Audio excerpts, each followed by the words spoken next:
Aqui na intimidade do meu cafofo, eu quero dar uma manchete sobre comportamento. Eu tenho certeza que é algo que vai servir sobre a sua vida, porque é mais do que uma reflexão, acaba se tornando até um alerta. Nos dias atuais nós estamos vendo o avalanche que tem sido esse crescimento de forma inacreditável, que se chama tecnologia em todos os sentidos, em todas as áreas, a ponto de chegar a nos deixar preocupados. Como é que vai ser os anos seguintes? Como serão as próximas cenas? Eu apenas como espectador nesse universo vasto, como apenas um ser humano comum, acompanhando essas manchetes. Eu não sei se você compartilha comigo o pensamento que eu, mas eu sinto um pouco preocupante, muito preocupante. Mas o que eu quero focar aqui não é tanto sobre a questão do avanço tecnológico, mas do retrocesso humano. Que quando a tecnologia ela ganha uma forma, ganha cor, ganha uma modelagem, eu vejo o ser humano retrocedendo. Em vez de se tornar um perfil de um homem evolutivo, parece que está voltando à época primata. Não é a de agora que eu estou percebendo essa hostilidade sem fim no Facebook, no TikTok, no qual em todas essas plataformas de socialização via internet. Sempre que acontece um caso polêmico, com um famoso, até mesmo com uma pessoa anônima, e eu gosto muito de ouvir os comentários, sabe?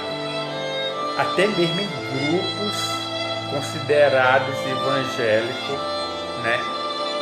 Emprestando a sua língua para hostilizar, para julgar, para maltratar. E eu literalmente não consigo ver Deus nisso. Eu não consigo ver Deus hostilizando dessa forma, massacrando.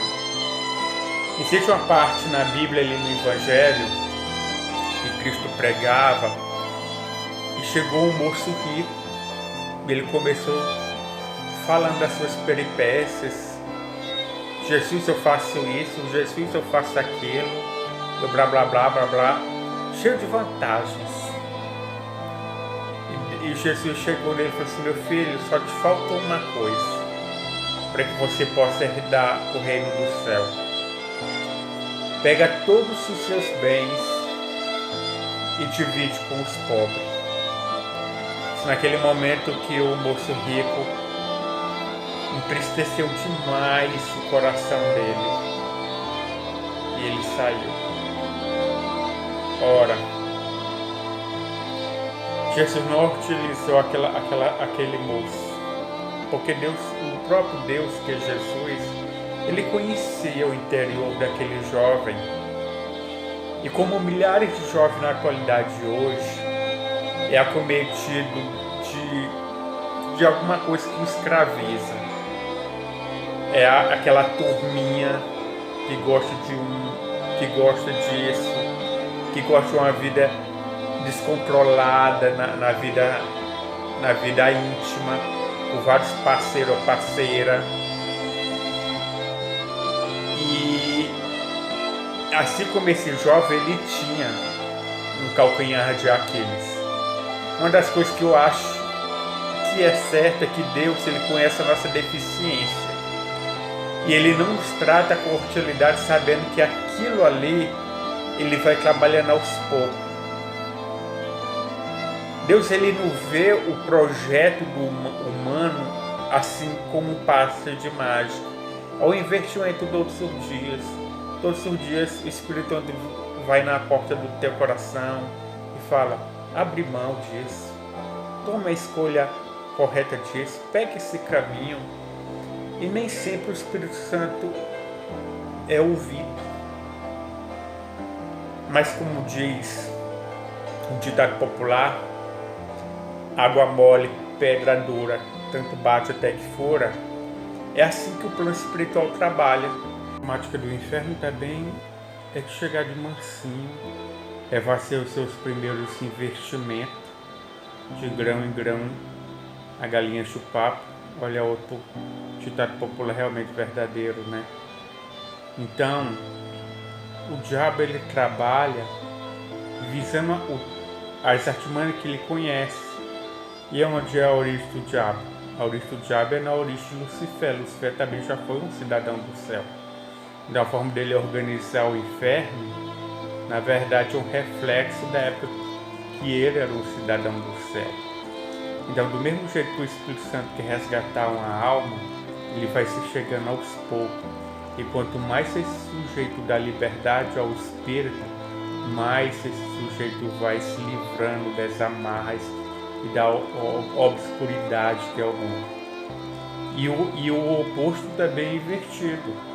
Quanto mais um adolescente dá espaço, né, para o submundo, espaço para a tentação, o pecado, que é o investimento que o diabo faz aos poucos, e o sujeito vai cedendo, quando vê, o sujeito está embaralhado, está escravizado, e a gente crê em milagres.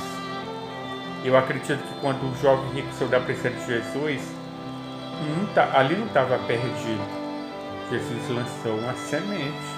A gente não sabe o decorrer da história. Eu já vi, talvez você pergunte, mas eu já vi Jesus ser hostil na Bíblia. Ele era bem hostil com os fariseus e saduceus.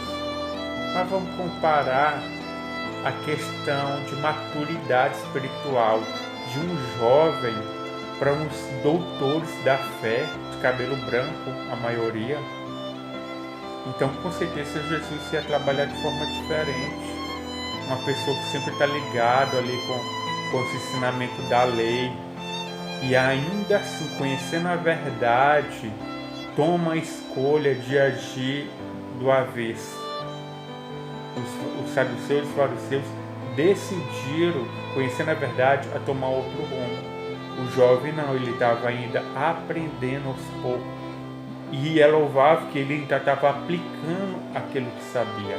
A dificuldade do jovem rico era arrancar do coração dele a escravidão que ele vivia. Porque o Deus da qual ele servia não era o Deus Todo-Poderoso, era o Deus do dinheiro, é o Deus da fama. E esse demônio que estava escravizando esse jovem é o que está mais atuando no tempo de hoje. Não só esse, há vários aí empestados que não precisam ficar dando nome, mas que está bastante nítido. É uma baixaria, é uma sensação de raiva, de ódio sendo divulgada a céu aberto no sentido no meio da internet, é acusando, é apedrejando. Às vezes não é certo, você não sabe o que se acontece ou por que uma pessoa tomou uma atitude, e aí é divulgado nas redes sociais e a pessoa acaba se tornando uma vítima e ela acaba passando por um processo de depressão porque está vendo sobre ela uma enxurrada de julgamento ofensivo e matador, desastroso. As pessoas hoje não têm misericórdia, não têm piedade, porque é natural que todo ser humano erre, é limitado, tem um seu defeito. E quando um defeito do ser humano é exposto de forma pública para todos, a misericórdia não existe. Na internet, um campo sem lei, que não perdoa, massacra. Eu não vou nem citar nomes, porque até mesmo tenho medo de ser aqui, né, colocado no meu pescoço a prêmio. Mas a gente vê tanta história de pessoas famosas como não famosas que erraram e que o seu delito foi divulgado para o mundo inteiro e não tem perdão. Não tem perdão, não tem opção de se arrependeu. Tá querendo ganhar mídia, ganhar espaço. É isso, é aquilo. É muito complicado, gente. Eu faço a minha parte. Eu não sou do tipo de ficar alimentando ódio. Mas de vez em quando sim, eu ataco, mas não com esse intuito. Eu ataco para levar as pessoas à reflexão da forma como elas estão se comportando. E olha, o que eu estou falando aqui, vocês depois põem à prova. Vão ler os comentários. Vocês vão ver que são pouco, mas pouquíssimo as pessoas que se levantam com sabedoria para falar sobre essa mesma versão que eu estou dando. A maioria julgam, aponta, desmonta de forma descancarada mesmo. É inacreditável. Como eu falei sobre comportamento, eu também queria falar sobre algo que hoje no caminho a esse, eu tive uma visão de um homem chegando numa mata virgem, e ele chegava com a sua motosserra e ele ia cortando as árvores. E ali aquela mata virgem ia acabando sua vegetação aos poucos. Aí eu fico pensando, cara, esse cara acabou com a vegetação por pura vaidade. Pura vaidade, movido à questão do dinheiro para vender essa madeira, concedida de uma forma não legalizada, e onde essas árvores era abrigo de muitas famílias, que eu estou falando no sentido de animais de coelho, família de cobra, família de coruja, família de várias espécies de animais que ficaram sem uma sombra, sem um teto, e que essa desmatação afeta diretamente os rios, os lagos, mudou totalmente a atmosfera daquele território florestal. E quem paga o preço são os animais que não sabem se defender. E diante dessa alusão que estou passando, é para conotar a ideia de que existem seres humanos assim. Elas chegam destruindo mesmo. Elas chegam atacando, elas chegam com seus motosserras, assim, tipo, serrando tudo que está na frente dela, sem se preocupar com os efeitos colaterais. A gente tem que pensar muito com o que a gente fala. Agora é sério. Agora, no tempo da internet, até eu tô aqui eu tô aqui, antes de eu falar, eu penso muito para saber quais palavras que eu tenho que colocar. Porque tudo que você fala pode ir contra você. E ultimamente a maioria das pessoas estão com motosserra na mão. Esse motosserra hoje é o celular. E fala o que quer, e se manifesta da forma que quer, sem pensar que isso pode trazer grandes consequências. Não só para a pessoa que utilizou a motosserra, mas para quem foi atingido. Porque essas árvores, elas representam os internautas.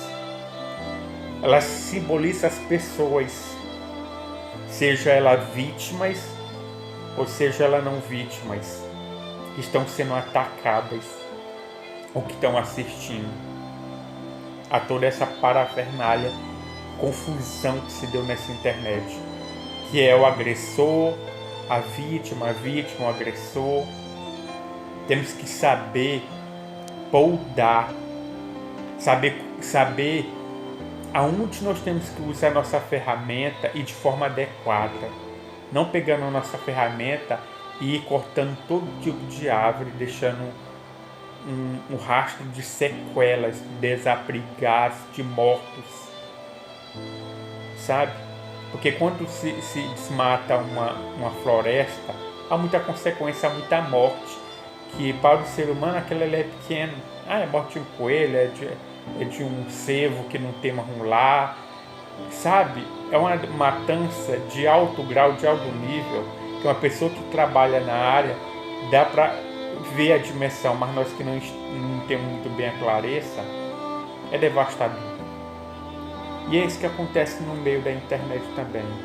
Há muitos mortos e feridos, há muitos machucados, há muitos que precisam de um acompanhamento psicológico, porque a gente perdeu a empatia. Não é à toa, essa última vez eu falei isso, mandei isso num grupo de um grupo cristão, que essa questão da evolução da internet, essa questão do mundo climático, que está mudando o clima do mundo, e vários outros sinais, né, para mostrar que está chegando o fim. Eu acho que essa questão do ser humano falar o que acha de forma hostil, de qualquer jeito, sem ter a compaixão, a misericórdia, a empatia pelo próximo, é na real também uma prova viva do fim dos tempos, porque fala que o amor de muitos se esfriará. A internet está transformando as pessoas de uma forma que ela está dando espaço para o mal entrar no seu coração e se contaminar. Vamos usar a internet de forma que a gente expanda o amor, expanda o perdão, e sempre dando oportunidade e fazendo as pessoas, cara, você errou, beleza, mas vamos se levantar, né? Vamos sempre dar a mão para levantar o que está caído, um abraço para acolher o que está ainda desnorteado e abatido. As pessoas estão fazendo o contrário. Eu não faço parte desse tipo de comunhão de pessoas perversas que não pensam, apenas olham, assistem e simplesmente usam a sua língua para aumentar ainda mais o ódio, aumentar mais ainda o sofrimento, para levar a pessoa ainda mais a uma depressão. Acabou sem empatia. Eu quero deixar essa reflexão para todos vós, que você possa pensar e refletir. Toma cuidado, porque a arma que está na tua mão, chamada celular, ela pode tanto te ajudar a se defender, mas também ela pode ser uma arma que possa te machucar. É um alerta.